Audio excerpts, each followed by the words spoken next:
আমার এবার মাঝে মধ্যেই বাড়িতে থাকলেই কখনো কখনো আইসক্রিম খেতে ভীষণ ইচ্ছা করে, তো বারবার মানে দোকানে যাওয়াটাও সম্ভব নয়, আর কখন কিভাবে কি করব, হয়তো দুপুর টাইমে খেতে ইচ্ছা করলে দোকান বন্ধ বা বেশি রাত্রে, তো সেই জন্য অনেক সময় বাড়িতে আইসক্রিম বানিয়ে রেখে দিই।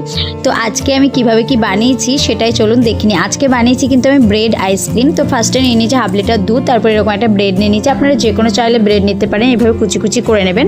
আমি হাতেই কুচি কুচি করে নিয়েছি, আপনারা চাইলে মিক্সিতেও করতে পারেন। এরপর কিছু ড্রাই ফ্রুট নিয়ে নিয়েছি, সেগুলোকে ভালোভাবে পেস্ট করে নিয়েছি, মানে গুঁড়ো করে নিয়েছি। আর এগুলো কিন্তু ড্রাই করবেন।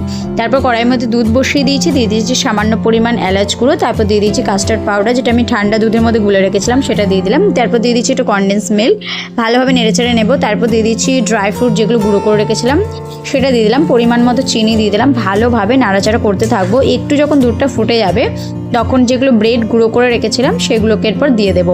তারপর আরও ভালোভাবে নাড়াচাড়া করব। এরপর আর একটু মিষ্টি পরিমাণ মতো দেওয়ার জন্য অল্প আর একটু মিষ্টি দিয়ে দিলাম, আপনারা সেটা পরিমাণ মতো দেবেন। এরপর দেখুন একদম মাখা মাখা হয়ে গেছে।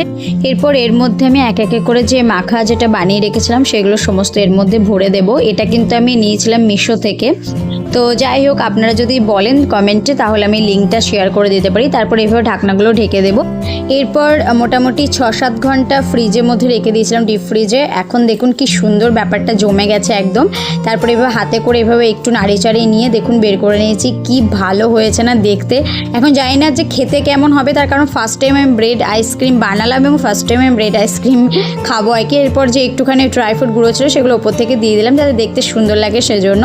এখন কিন্তু আমার ব্রেড আইসক্রিম রেডি। আপনারা চাইলে বাড়িতে এইভাবে বানাতে পারেন। তবে হ্যাঁ, একটা কথা বলি, খুব নরম হয়েছিল, বাট খেতে খুব একটা বেশি টেস্ট ছিল না। তো যাই হোক, আপনারা চাইলে একবার নতুনত্ব তো ট্রাই করতেই পারেন। চলুন টাটা।